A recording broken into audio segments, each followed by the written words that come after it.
Hey guys, and welcome to the Hackanon's YouTube channel. In this video, we will see how to access the index of items in a for loop.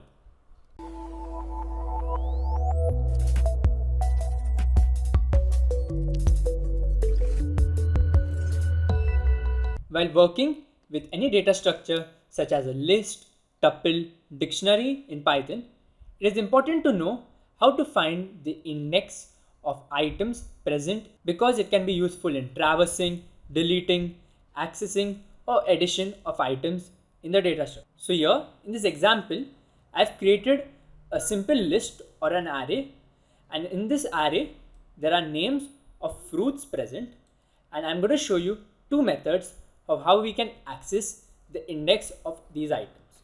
So the first method is the more simple and programmatic approach, where we'll use a simple iterator of the for loop using the length function. So what I'll say is for index in range, I'm going to use the length function, which simply takes the length of a given item and returns that. So I'm going to take fruits, that is the name of the list, and now I will use a f string. So basically f string is simply known for formatting, and I will say the item, and now I'll put the curly braces, and inside that I can put in variables. So I want to print in fruits at the given index.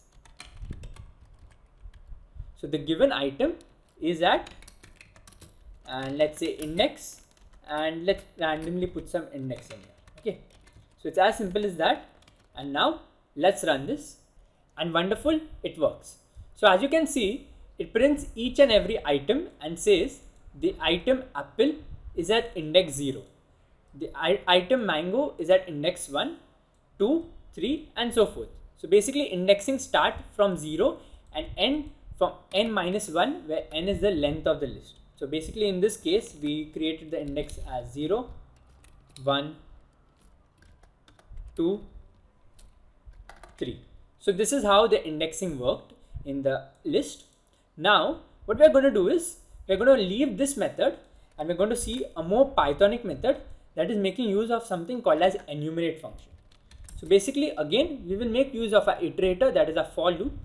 And now what I'll say is for index comma item in enumerate. So basically enumerate is a key function that can be wrapped over any data structure. In this case I'm using my list. So what I'm going to say is for index comma item inside enumerate fruits, I'm going to print each and every index item.